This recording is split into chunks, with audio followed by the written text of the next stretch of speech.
What is up? Welcome to the Pure Desire podcast on YouTube. Lives and relationships are being destroyed by unwanted sexual behavior and betrayal trauma.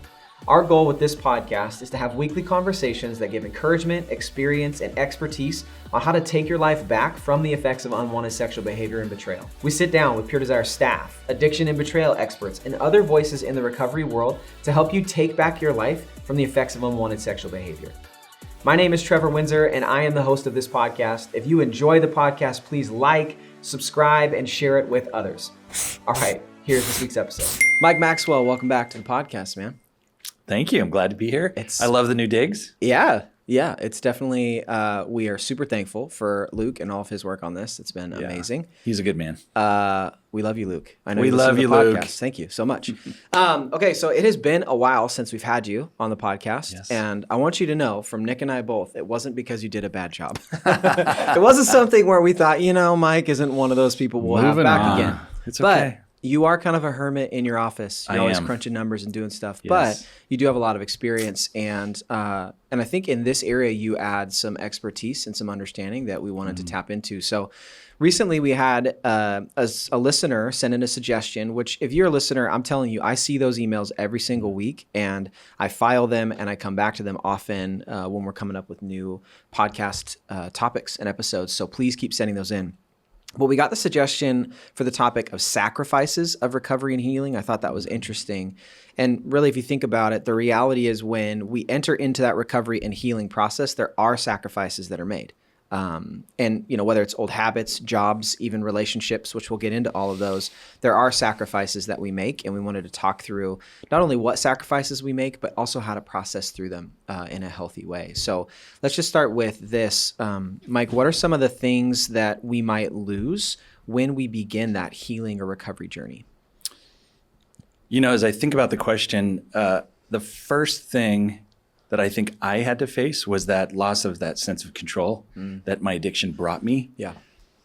Secondly, would be recognizing the lies that were underneath that and letting go of those that were so ingrained. In PD, we talk about early in the process, facing reality at all costs. And I think that is probably one of the most difficult things that a guy has to do, because when his illusion of control clashes with reality, oftentimes not of his choosing, it's very painful. Yeah. So that was the first thing I thought of. Yeah, I think what comes to mind for me is how in that way that we can control our life, that addiction becomes a way of controlling situations, emotions, whatever. It's also become a way that we've developed a lot of privacy and what we might even call personal space. And we just think that's normal. And if you're going to enter into a recovery, it's kind of like when you go to the hospital and you admit you're sick and they put you in a hospital gown, it's like, I'm sorry, but there's not a ton of privacy because we need to help you get better. And if you're going to keep all your clothes on, we can't help you, and we get that at the hospital. Right. But in the recovery process, there's kind of on an emotional level, on a mental level, that same process of a lot of things I've maybe carefully guarded or kept hidden about myself because I didn't want to face them, or I feared how others might react to them, or it just felt too messy. Like all those doors get open, all those curtains have to come down and things need to be seen. And that can feel almost like an invasion of our privacy because we're maybe so used to keeping some of that to ourselves. So there is a process there of letting go of some of that, of trusting the process. And I think I hear from a lot of guys as they start to develop a sense of healthy boundaries and what they need to do to help their spouse feel safe. They'll say they feel like they're giving up their freedom. Yep. Now, they don't realize they have a very false version of freedom, but it's what we've come to define as freedom, whether it's our hobbies or how we spend our time. And that's the other thing I thought of too. There is a sacrifice of time because recovery is a process and it takes engagement and work. And that takes time. And I know that was one of my objections up front. It was like, well, I don't have time for group. Why do I have to do this? 100%. And, Ted Roberts told me, he's like, well, if you don't have time for group, you don't have time for healing. And so, good luck. Yeah. And that was just something I had to face. I had to give up some of that control again, even just to take the time to engage in recovery. Yeah, I think a lot of the stuff that we talk about that we end up sacrificing has a lot to do with identity. We find our identity in those things, our habits, our time, our control, whatever it may be, our privacy may be. And so I think that we end up sacrificing what we feel like is our identity, who we really are at our core, when that's not necessarily true. Or the facade that we've created. 100%, 100%. I think another thing too is I think about how a betrayed spouse might also experience the sacrifices is I'm sacrificing the marriage that I thought I had, or the relationship or the picture of my family that I thought I had that I no longer have, or I never had it in the first place, and so it feels like I'm somehow being duped. And so I think a lot of that is, all this, because I hear this a lot from betrayed spouses, that they have to go back and replay all of the things that happened in their relationship up to that point and almost reinterpret. And so the story you've been telling people of how you met, how great your marriage has been, how you parent together and you love the ministry that you do together and all that. Now there's a new interpretation of all that. And so it's almost like you lose the life you had and have to rewrite it. And so I think that's another huge sacrifice. Yeah, you lose that trust and respect. I know for me, there was that loss of trust with my spouse, but then there's also the loss of trust as it came out and respect with I was volunteering at church, and of course everybody found out, and it's quite humiliating, and that's part of that painful process. Initially I tried so hard to just keep it within a certain circle of my own family. Right. And once it got out, it makes it hard to even go to church because people are looking at you like, there's the porn guy, Yeah. Yeah, that's such a good point, that we have to give up, that idea again of control, even of controlling our reputation, controlling what people think. Yeah. And that's part of why recovery often takes someone getting to that. We talk about hitting rock bottom, and I truly don't believe you have to wait until your life is at rock bottom. No. But you have to get desperate enough that you give up that control of, I'm going to control the narrative of my life, to say, whatever it takes to pursue healing, I'm going to go for it, even if that means others maybe hear something about me, look at me differently. Because if I keep trying to control that, I'm really not going to engage fully in the recovery process. I think that's why, at least in my own case, you hold on to that fortress around yourself, that facade, as tightly as you can, and you try and control everybody's perceptions of you. You isolate so that people don't get to know you too well. And then when that starts to come down, a lot of times why we do the staggered disclosure is because we want to still try and maintain that control of, I need to manufacture a facade of I'm not as bad as I really am. Yeah, well, it might seem like an odd question when we're talking about, recovery and freedom and all the good that can come of healing. But there is a sense in which we have to grieve the loss even of our old unwanted behavior. So talk about that a little bit, Mike. How do we best process that kind of grieving in a healthy way? I think part of this is facing reality at all costs, recognizing the damage that I've caused, the choices that I've made. And I think this is where we need some help, because this is what we've tried to avoid. We don't want to feel the pain of the consequences of the choices we made. And so we try to pretend they don't exist, cover them up, hide them, whatever it is. And so I think initially for me, I was getting involved in men's groups. That meant like the men's group at church. I got involved in a group right away, and I got a counselor. And it was the counselor that really helped me, because when you're sitting there for an hour and he's saying, okay, I want you to do this exercise where you're talking to your stepdaughter, that's painful. Right. But what it did is it forced me to face the grief that I had lost her because of the decisions I made. And then he was there to help me process that. The other thing I think of in this process, Nick, the example you use at the PDCs of the Coke bottle, a lot of guys go, okay, I just want to barf it all up and get it done. Yeah. They want this immediate gratification. And that example you use where you drop the Coke bottle and you just slowly open it. This is a process. And I think that's part of what guys have to realize is you don't just face this and it's done. Yeah. It is a process of healing, and it starts and happens over time. I'm just going to say this right now. I still cannot believe it happened. I don't know if you remember this, Nick, but there was one event where he was doing that illustration, and he normally drops the Coke bottle and it falls and rolls away. I'm not playing. I mean this. Whereas once that he dropped the Coke bottle, it literally bounced right back up to his hand and he caught it. in the middle of the session, and it's still one of the most. It's probably the most amazing thing that Pure Desire has like ever a magic done. trick. It was amazing. Okay, it was. So what comes to mind for me, and this is obviously because I have, I've got a 1.5-year-old at home that he uses his puppy, so it's his little stuffed animal, and his binky often to soothe himself. And we talk about that a lot, that these are medicating, pain and wounds that we have in life. And so when my son Brooks wants to feel safe and secure and soothed, he wants and he goes, is what he says for binky, and puppy, like he wants puppy. Yeah. And I remember when our oldest, Brady, when we took binky and, well, he still has his Lammy, which don't judge me, he's 5, but he can still have it, that's fine. But when we took his binky away, I remember how sad he was. He didn't have that thing to soothe anymore. And it's the same thing with our unwanted behaviors, that these are things we used to soothe ourselves and to medicate from the pain or the uncertainty or the lack of security or safety that we have in life.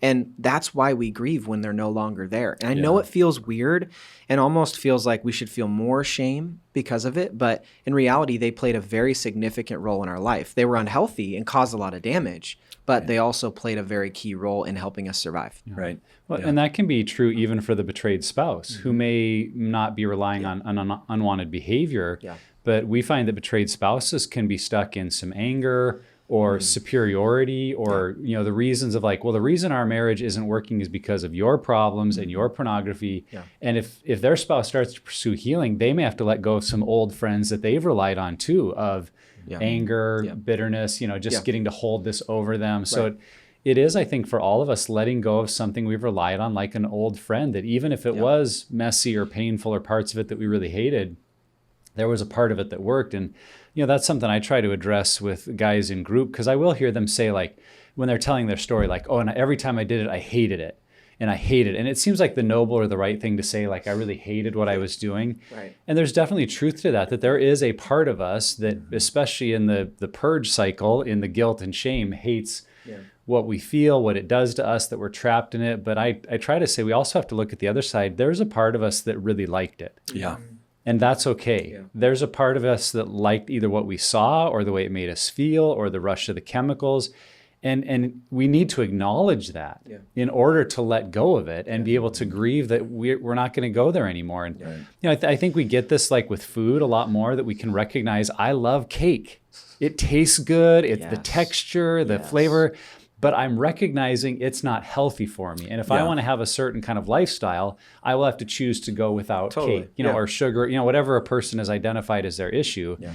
So we can do that with food. I think we have a harder time with, sex and pornography because of the moral side of it. And there's truth to that. But at the same time, that's what I'm just trying to say is there's a part of our brain and body that is wired for pleasure and wired for sexual pleasure. And so if in your addiction, there were parts of it you really liked, it's okay to acknowledge that, because in telling the truth about that, then you can face it and really take, I think, some better steps to let it go. Absolutely. You bring up a good point. When we went through the Peace app and they talked about the volcano that blows out on the side and how that addiction or these addictive behaviors, whether it's overeating, binge, TV watching, whatever, they serve a purpose for helping us handle overwhelming emotion, fear, pain, whatever that might be. And so part of this process is recognizing that, like you just said, that behavior is not healthy, and I need to go through a process of finding a better way to manage these emotions. Yeah. Yeah. So as we start establishing health, and maybe even some sobriety, whether that's, sobriety on the addiction side or maybe boundaries on the betrayal side, we begin implementing guardrails, things that we have in place to protect us. And, this cuts into things that we like. And I'll just say this is one of the places that I still have the hardest time in my recovery is it cuts into movies. Do we go to the gym? Do we not? Do we not? Do we drink? The types of content we listen to or consume. So how do we process through the potential loss of things that we really enjoy? Yeah, I think that is requires some wisdom. And for us as guys, I know, at least in my own case, I really need the perspective of other men around me to help me make wise choices. So group members. Yes. Yeah. Some of those things, guys think in a very black and white or linear fashion and they may think, I have to go to the gym. I can't just not go. But in a group, you can talk that through and go, well, maybe there's some alternatives.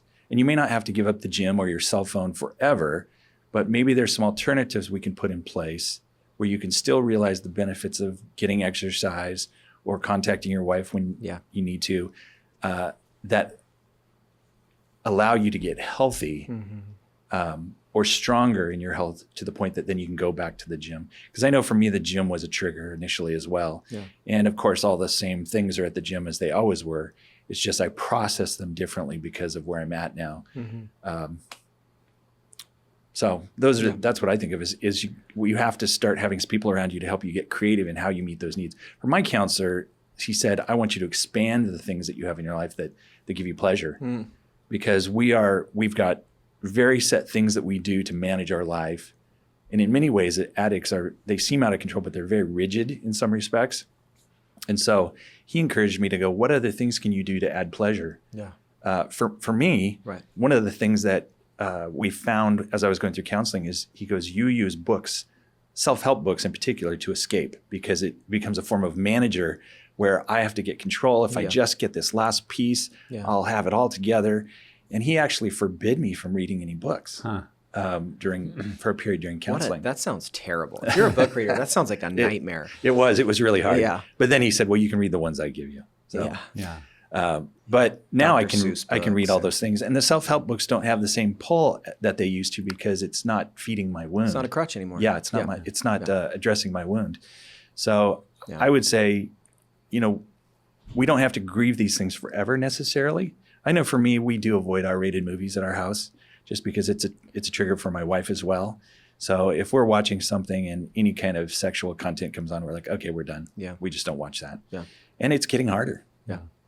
Yeah. Pure Desire has been saying this for a long time, that we're not here to stop a behavior. We're here to change the way you do life. Yep. And changing the way you do life is about learning new rhythms, new ways of doing things. And just what you were saying, Mike, of saying, well, if these were things that contributed to my unhealth, and I'm letting go of them, what are other ways I might find the same kind of enjoyment or new pursuits, new opportunities? Yeah. And I think it's helpful to think of it in terms of a word you just used, and that's that you're in a season, that you're in a season of recovery. And it's best to not try to define how long that season will be, because I find people fall into two mistakes of either that desperation of I can never do this again and I can't believe it. And then that can almost become a bitterness maybe towards a spouse or their group if they feel like those are the ones that are recommending, hey, you shouldn't be going to the gym. Like, I can never go to the gym. And like, well, no, we're not saying never. We're saying in this season. Yeah. But it can also be a danger if someone tries to put, for 2 months. And then after 2 months, because then we're trying to manage and control our own recovery. Yeah. And who knows if in 2 months we'll be ready for that again or not. Right. Yeah. That's a decision that has to be made in wisdom with a spouse, with group members, with mentors. Like, hey, where am I at? What are those things that maybe do come back into my life? And what are those things that I'm just going to decide won't ever be healthy for me? So whatever extreme maybe you are prone towards, I think it helps just take that deep breath and say, I'm in a season. I don't know how long the season lasts, but I know the best way that I can be present in this season is just to be all in, to engage in it and see where I'm at in another 3 months or 6 months or a year. And some of those things just become clearer the healthier you get. So I think just making that decision to be in your season is really, really helpful. I feel like guardrails oftentimes, I know for me, there are seasons in my recovery journey where I use them almost as like consequences or punishments, and they're not necessarily that. I mean, I think there has to be a reframing of this is actually something that's helping me be a healthier version of myself and have a better relationship with my friends, with my spouse, with my kids. And I know that's really difficult, but that, I just want to hit the same thing you were talking about at the outset of this question, Mike, was just the importance of having other people in your life who are on the same journey. Everyone knows I'm a movie and a TV guy. And Justin, our producer, and we were texting about this a few weeks ago, just how many shows and movies out there that we really want to see that we know have garbage in it that we shouldn't see. And it's just like, this sucks. This is so stupid. I can't, why can't I watch this? Or why can't I watch that? And then statements like, everyone else seems to be able to be healthy and watch that, which that's never true. When you say that out loud, that is never true. No, you just use that to worm your way into being able to watch it. But, it's a really difficult tension to maintain. I'm in year 6 or 7, I can't remember, of recovery. Don't judge me. But I still struggle with that today. I was telling my group this week, I still struggle with, there are shows on right now that I want to watch. They are so interesting to me, and I love the actors, and the story looks so compelling, and I just want to escape in it. But I know it's not going to be beneficial for me in the long run. And there's some shame that comes in there. But again, that's what's so important about having those outside voices who are part of making that decision with you. Nick, you said something that I thought was so important. You said being present. And one of the things that my counselor said that was so impactful is he said, your fantasy life is a way of escaping the present. And he said, the only place you can be with God is right now in this present moment. So when you're either worrying about the past, angry or bitter over something in the past, or fantasizing about the future, and we do that in many ways. It can be pornography, or it can be just like, someday when I get that big boat, I'm going to be happy. And so I'm just going to work 7 days a week till I get it. Yeah. It's a way of escaping right now because we're not happy with where we're at right now. And I think just recognizing that, and that really is so key to this whole process, is learning how to be present and not escaping through these behaviors, whatever they be, altering our mood. Yeah. And sometimes it is looking at what am I getting or what am I gaining? And I know we're going to get more into that in just a little bit, but for me, it was looking at something like fantasy sports and how much time I was spending online with fantasy sports, and really having some clarity through conversations with my wife and group that it's like, I can either choose fantasy sports or choose my marriage. And I know for every person listening, it's like, well, that's not my dilemma. Like, I get it. But for me, that was one of those big choices. Like, when you put it that way, it's like, it's obvious. I want to choose my marriage, and I would rather have a healthy marriage than be, winning my fantasy sports league, which at the time was really, really important to me. And so it wasn't as much about looking at the fantasy sports as it was about looking at my marriage and saying, this is worth it. Yeah. Looking at our relationships, looking at our kids, looking at those things that we truly would say, this is what matters most to me in life. And then making decisions that align with what I have said are my priorities. So leading into that, Mike, we're talking now about more the relational side of it.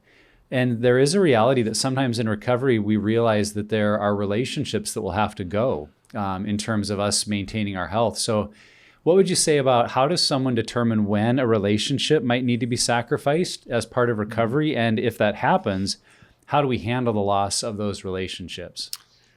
I'm super interested in what you guys have to say on this.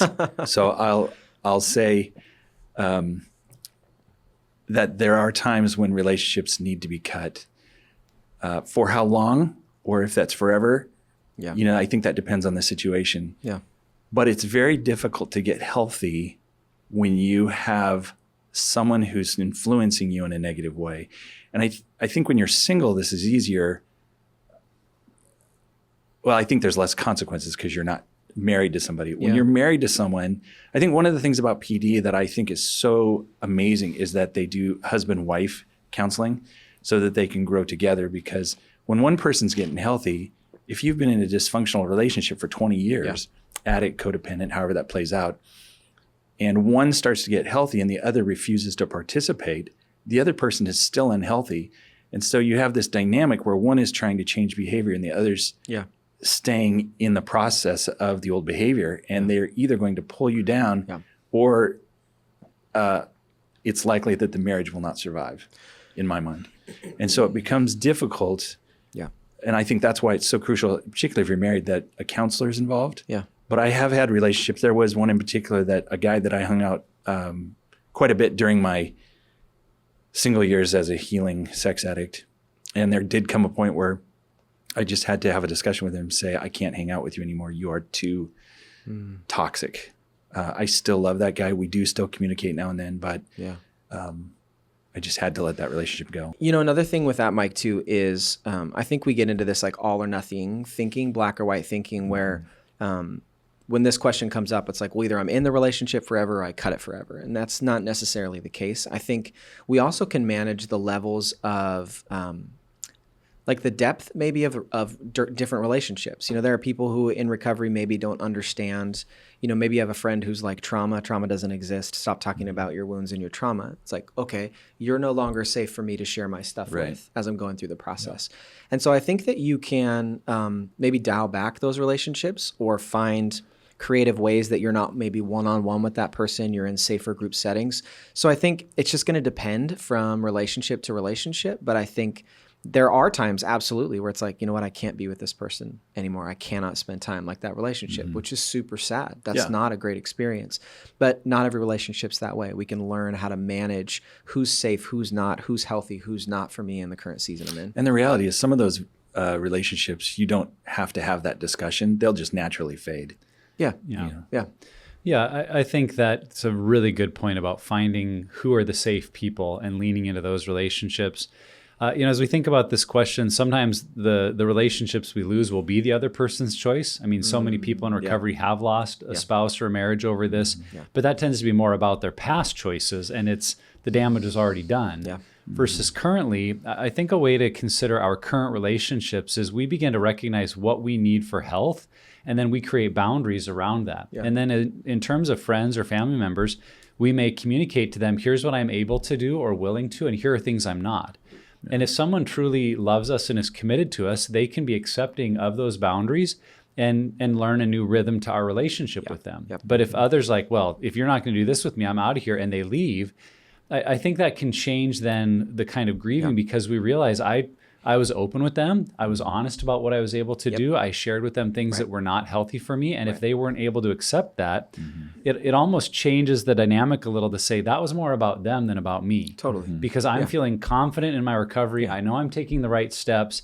And if they weren't able to make room for it, it's probably better that they weren't in my life because they would have continued to challenge the boundaries I was saying I needed. And so I think if you approach it from kind of that boundaries perspective, then if a relationship does end or significantly change, we can feel, this sounds funny, but we can feel better about it because it's for the right reasons. It's not just because we quit answering their calls because we didn't want to talk to them. It's we made some of the right steps. Totally. I think it's important to say that, because as you're saying that, it's okay that this is really sad. Like losing relationships that maybe you've had for decades that were really important. Like, and again, those relationships, just like our unwanted behaviors, played a really significant role in our life.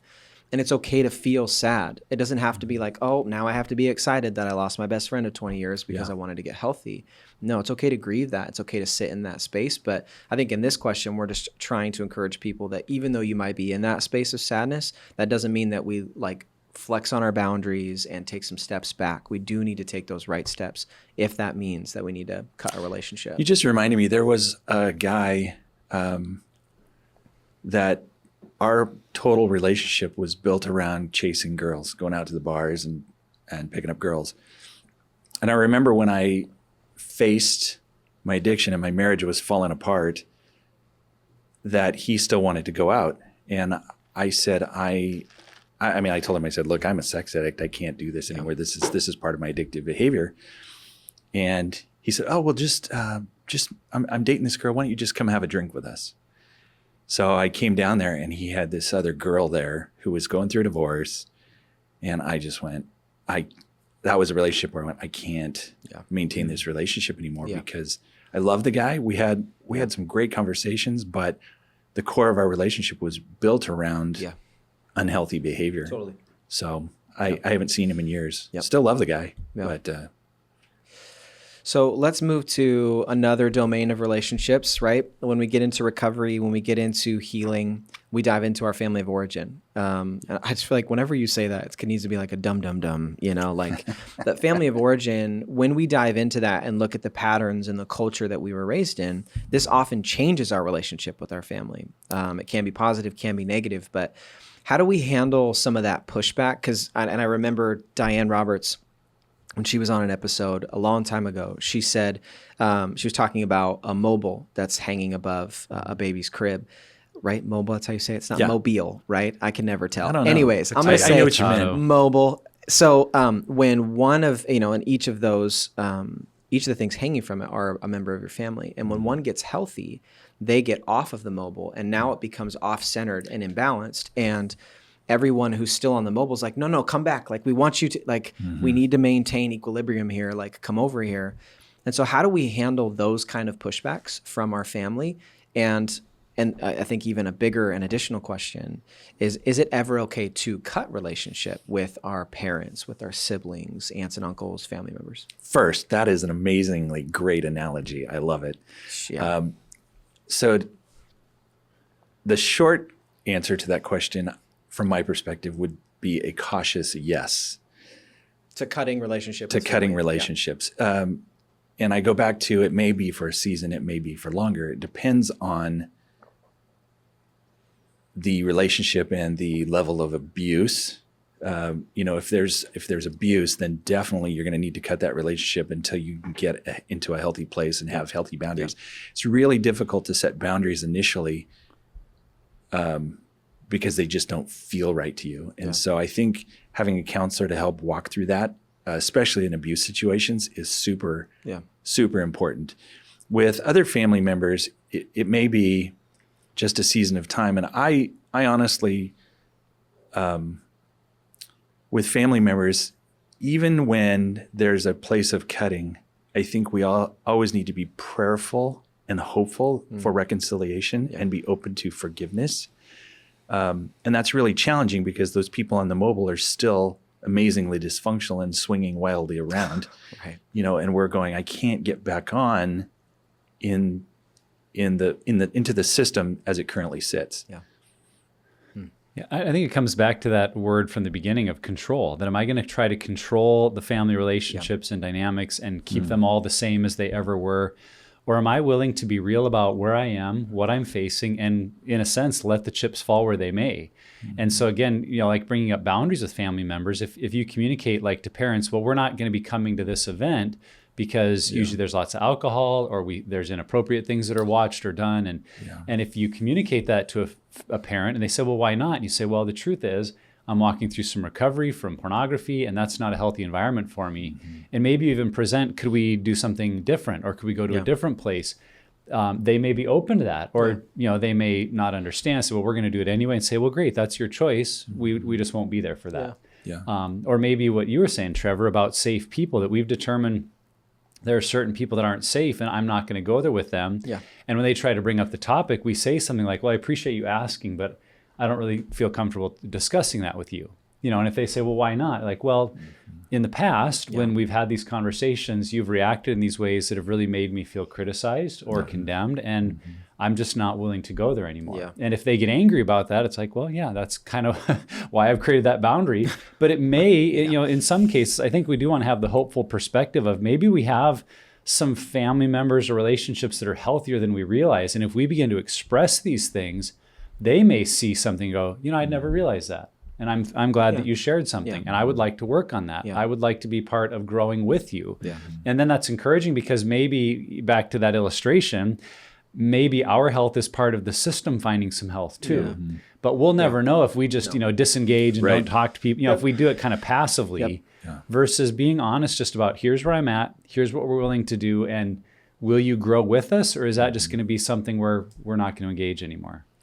Yeah, I think, without relationships that maybe have experienced abuse, like I'll be honest, there have been seasons of dysfunction in my family. Mine as well. But I still desire to maintain that relationship. And my counselor was telling me about this, that there's like a cloud of legacy is what he described. And there's always this innate desire we have to make our parents proud and for them to see value in who we are and what we do and the things that we accomplish. And I think that it's not bad to want relationship with the people that maybe raised you in a really dysfunctional culture. Like that's not bad.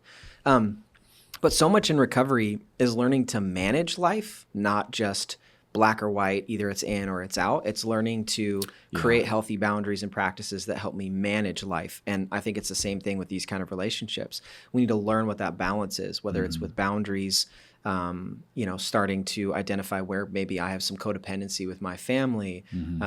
Maybe I start to learn to find my voice and start sharing, how I actually feel about certain things. Those are things that we can do in order to learn to manage. What's great, and what also sucks, is that managing is like, that's the long haul, is just managing. If nothing changes, in those relationships, I'm just going to have to learn and maintain management of these relationships for the rest of my life, for the rest of their lives, whatever comes first. But it's not fun, but it's good to lock in. This is not just one day going to get better, potentially. I need to maintain, I'm going to manage this relationship. Yeah.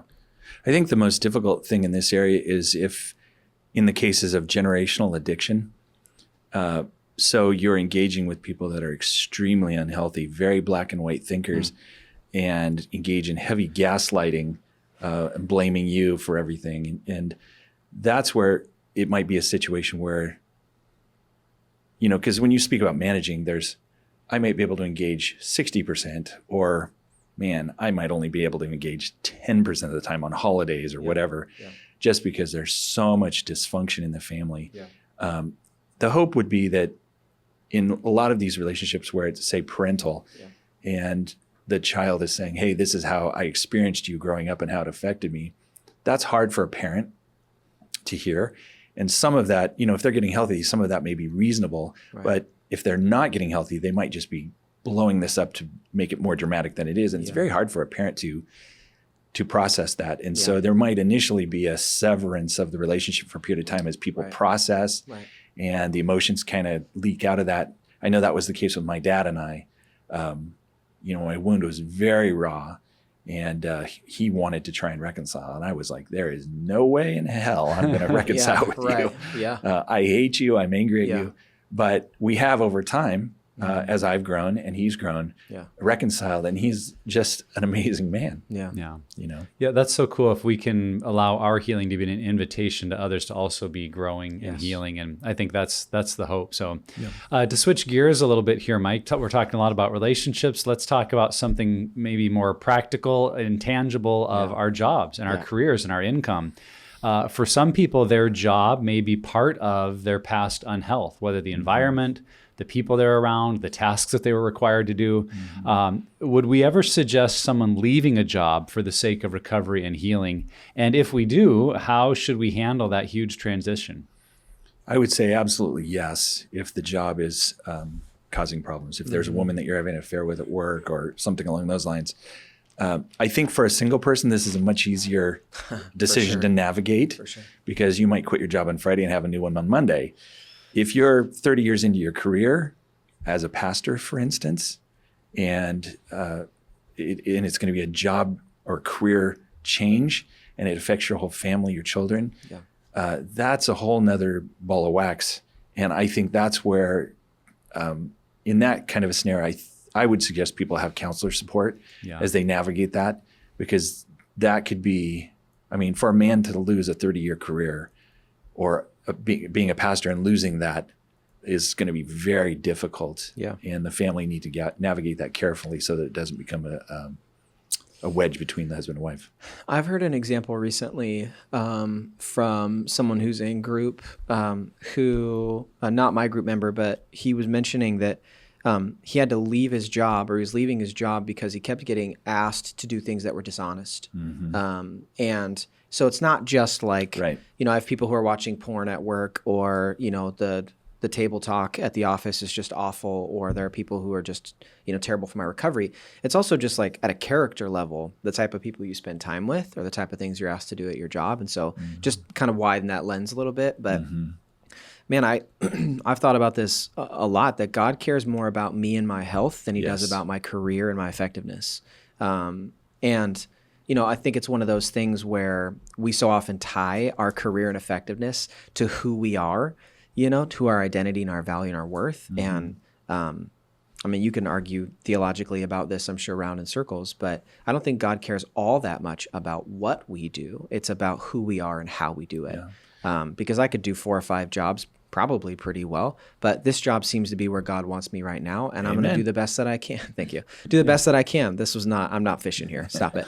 But I just think that that's something we need to hold on to, that our identity is not in what we do. Our identity is in the Lord, that he's saved us and that he's calling us to grow and become more healthy and become more sanctified. And that's an okay thing to press into. And there are going to be sacrifices, absolutely. Financially, there may be community, there may be church, there may be a lot of things. One of the most memorable cases of this happening was there was a youth pastor that was in my group, and he confessed to his elder board that he was struggling with pornography. He was 50, and they fired him. And he was weeping the loss of this career.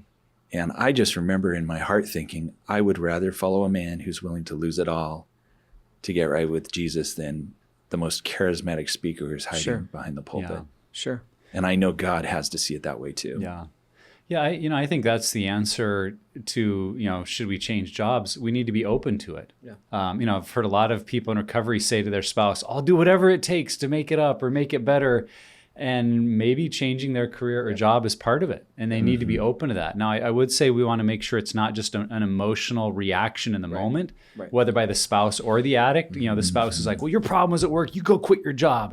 Or the addict feeling like, man, my work's a problem. I'm going to quit tomorrow. And now suddenly they've added a financial crisis to a relationship crisis. You don't need more crisis in this. And let's be honest, recovery can have a cost financially to it. I mean, if you lose your job or don't have a job, getting counseling is going to be a lot harder to figure out. So there are, I think, times and occasions where a career change, a job change is needed. But I think you want to do that thoughtfully and with good input from a counselor or trusted advisor that agrees with you. But in a lot of other circumstances, I think it's appropriate to speak up and look to make a change of other sorts first, where if it was some sort of affair or emotional engagement with a person at work, can I switch departments? Can I move to another location? Can I, within the company in the same role, can I get into a different environment? Can I, if I travel for work, can I stop traveling? Can I change maybe places I have to deliver that have been part of the issue? Really, you want to look at what has been the issue with my work, and are there ways I could change it? And that might, sometimes I've heard of guys that they've quit a job when really they're quitting because they didn't have the courage to go ask their boss for a change, because it would have they would have had to acknowledge there's a problem. I have a problem in my life. That's why I'm asking for this. And I say, man, I'd rather you had the courage to go say, here's what I'm facing, and would you help me with this change? And if they say no and you lose your job anyway, well, at least then versus just walking in and quitting because you don't want to bring up this private issue, which again goes back to the beginning of our episode here. That can be a control issue that we're so desperate, even in recovery, to try to control our reputation that we might not be honest with a boss or supervisor who actually could help us. And instead we just walk away. So that'd be my answer. I think we need to be open to it, but there are oftentimes many other things that can be done to improve the situation without having to add the financial crisis of a lost job on top of our addiction crisis. Absolutely. So, another really sad reality of recovery and healing is there is that potential sacrifice of a marriage where you lose a marriage in divorce. And this is a very dynamic question. There's not an easy answer to this, but how would we encourage people to process through the loss of a marriage while still maintaining health and recovery? Well, I can speak from experience here. And so I can kind of tell you what I did. The first and foremost thing was I think coming to that place of realizing I don't have control. That reality is, God, I've tried to do this my way and it's not working. So first and foremost, I would say dig into God. However that looks for you, you got to find a way to dig into God. Secondly, support groups. I did divorce care. I did men's group at church. I did a purity group. I got involved. So what's really happening there is I'm making connection with other people, because everything was about isolation and hiding before. So getting around people, connecting, and finding people that understand what you're going through. I think, divorce care wasn't so life-changing other than I was in a room with other people that could relate to what I was going through. Which is powerful. The other thing is a counselor, if you can afford one. I think that's huge. Because we are navigating great feelings of betrayal and grief and hurt. And we just don't know how. It's despairing, honestly. You just feel absolutely out of control. And having a counselor that can help you navigate those things and put perspective on things, because when you're at church, you're going to get the spiritual bypass. All things work together for good. Just embrace it, brother. Whatever the case may be. That's not helpful. And so I would say a counselor. And lastly, I think one of the biggest things that I still engage in is walking alongside other people who are going through it. So when I got into the men's group at my church, guys would end up going through divorce, and I began to realize they were facing the same challenge I was do I go to the bar or do I go to the Bible? Right? And one of the worst things you can do is get into another relationship too quickly to try and make yourself feel better, because it's just a trap of the devil. So I would come alongside them and go, hey, why don't you and I go to the pub, have a beer, and let's talk about how you're feeling. Let's bring our Bible to the bar. Right. And so I think that's one of the reasons I still love leading group. And I'm so grateful to be a part of what we do here is I get to see and watch these guys walk through this same process that I did. Even in group on Monday night, one of the guys was bemoaning, we've been in group for 3 months, and he's bemoaning how slowly things are going. And I'm going, you don't realize from my perspective, you are completely in a different spot than you were 3 months ago. But from them, from their perspective, they feel like this sucks. It's still terrible. I'm not getting the payout I want. And so I just love the process. And for me to just go, just stick it out, hang in there, keep doing it, just one day at a time. And I remember for me, that was my prayer is, God, I made it. Thank you for getting me through one day. Get me through one more. And that's how you have to do it at first. And so just walking along with guys was so healing for me, knowing that I could help encourage them. Yeah, I think of this sacrifice from the perspective of the betrayed spouse. And I've heard a number of stories, and they're just heartbreaking. Where a spouse puts up a boundary that says, I'm not willing to live with, fill in the blank, whether it's pornography or the affairs or you flirting with other people or, if you're not cutting off contact, I'm not willing to live with that. And the addicted spouse has walked away. They've chosen the other person, or they've chosen their addiction. And I think in that situation for the betrayed spouse, the grieving is obvious, the loss is obvious, but I think at a deeper emotional level, what I've heard them talk about is how they have to reconcile with the feeling of they chose their addiction over me. And what's wrong with me, or why am I not worth having fought for or chosen? And that's really, I think, a core issue that, as you said, Mike, going to God, going to a counselor, going to friends, to really kind of work through that value and identity piece. Because I think that's the lie the enemy wants to speak to that betrayed spouse to say, you're not worth it. Right. And because you're not worth it, then that enables me to go make a lot of other poor choices because well, now I feel worthless. I wasn't chosen by that person. So it can lead to destructive choices in the betrayed spouse's life. And I just, I want to help that betrayed spouse recognize that, to see that temptation, and to hear that that does not define your value or worth. That spouse's or that addict's choices does not say anything about your worth or value. And the fact that they couldn't see that you were worth choosing or worth fighting for doesn't change who you are. And so you need people in your life that will help speak that into you until you really are confident of, that was a them issue, not a me issue. And I am worth so much before God and others that then can lead you to what does your future look like. So there's a grieving that has to happen, whether you're the addict or the spouse, that if the marriage disintegrates.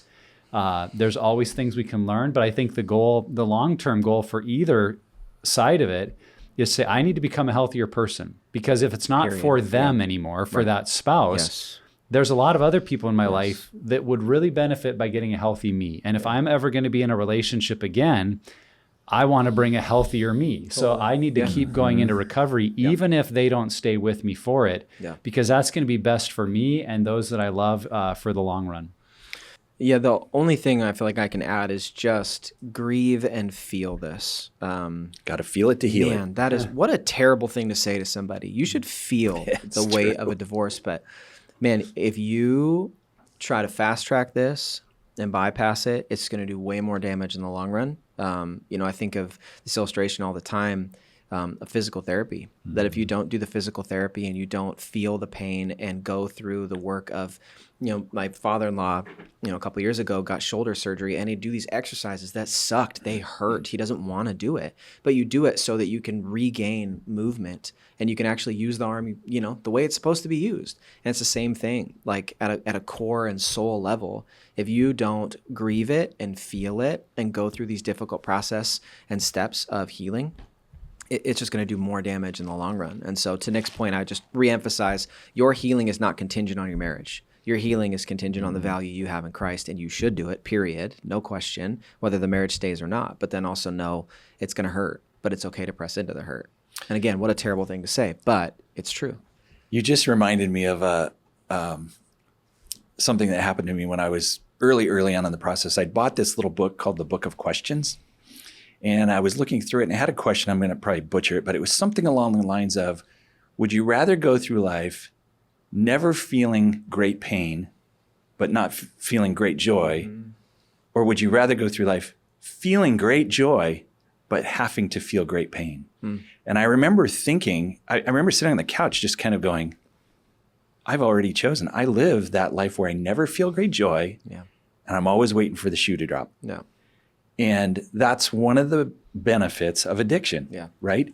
Is you numb those feelings you don't want to feel, but you never really feel the feelings that you want to feel. And so, as we're talking about this, you have to feel it to heal it, because then you kind of expand your range of emotions. I know for me, I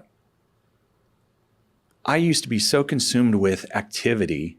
And one of the great joys I have is coming home in the summer and sitting on my back porch with all the flowers around and hearing the hummingbirds zipping around.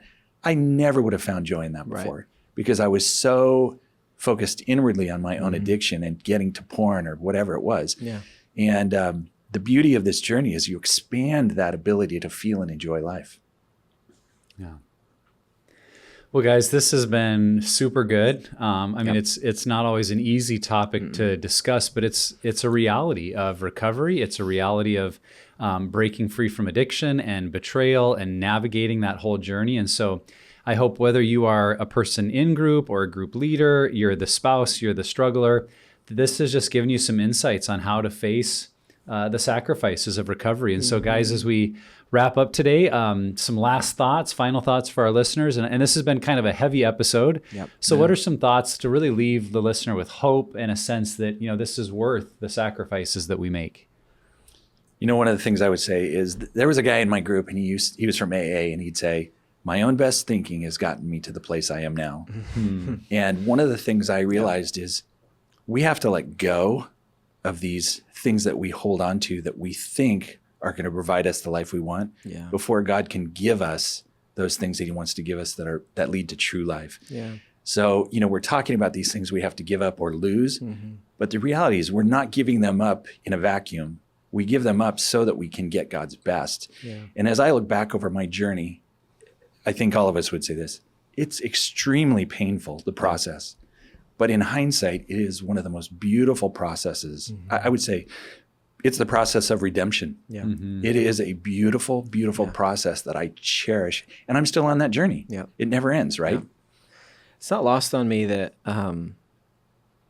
with receiving salvation through Christ, that there was a loss involved there too. There was a sacrifice that needed to be made. And I'm not trying to, make this a great illustration or allegory or whatever, but there's always some sort of loss in the best things in life. There's always something at stake that goes away or is lost. And I think that's a precedent you can see in Scripture, obviously. But I think that knowing that there's going to be loss at the outset of the recovery journey is a really helpful thing to know.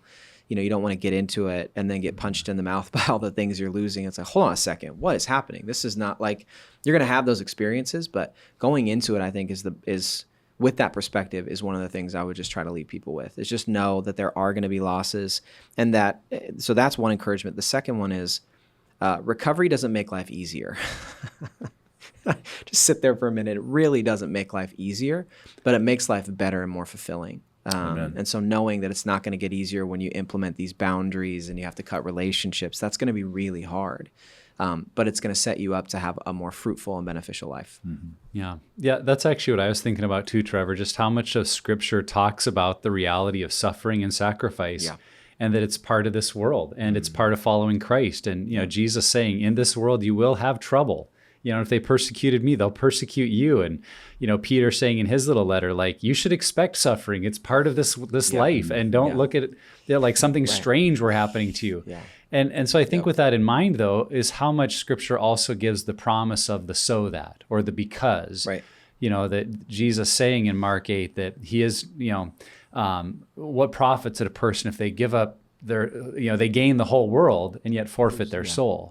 But then there's the flip side of what is gained in following Christ. And I think of Jim Elliot saying, he is no fool who gives up what he cannot keep to gain what he cannot lose. Yeah. That there really needs to be here some eternal perspective of who am I becoming? Yes. Where Where am I heading? And what might I be holding on to right now that's actually about my own sense of control or what I need to have to feel good? And it's like, I'm holding on to this present moment and sacrificing my soul or my family or eternity. Yeah. And when we start to have that perspective, I think we can just lay some of that down and say, it's worth it. And is it a sacrifice? Yes. Does it hurt? Yes. Does it need to be grieved? Yes. But is there good that comes of it? And not just in a pithy, like, it'll all get better, but in a truly promise of Scripture way that says there is good that's coming for those that walk this road and follow Christ by letting go of what they hold on to. So I think all of us can try to keep that perspective of keeping that long-term eternal perspective in mind that can define some of the sacrifices we're making now and why we should be willing to make them. Yeah. It's been great, guys. Thanks for having me. This has been super good. I mean, I think, again, it's such a heavy topic, but it's a reality. And I think it's important to say this, that it's a reality that we don't have to face alone. Yeah. That we're not the only one who has to sacrifice on the road to recovery and healing.